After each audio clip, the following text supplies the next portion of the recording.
শুক্র গ্রহ। আমরা জানি দৈত্যাচার্য বা দৈত্যদের গুরু শুক্রদেব হলেন শুক্র গ্রহের প্রতীক।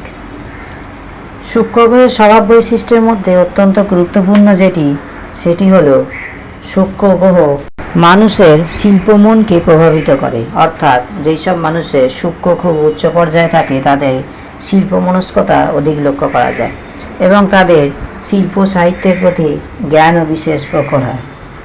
এছাড়া শুক্র গ্রহের আরেকটি কাজ বা যে বৈশিষ্ট্যটিকে মানুষের নিয়ন্ত্রণ করে সেটি হলো মানুষের কামনা।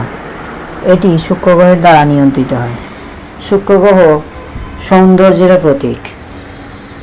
শুক্র গ্রহ যাদের খুব উন্নত থাকে তাদের আকর্ষণীয় একটি ব্যক্তিত্ব লক্ষ্য করা যায়। এগুলি শুক্র গ্রহের সাধারণত স্বভাব বৈশিষ্ট্য।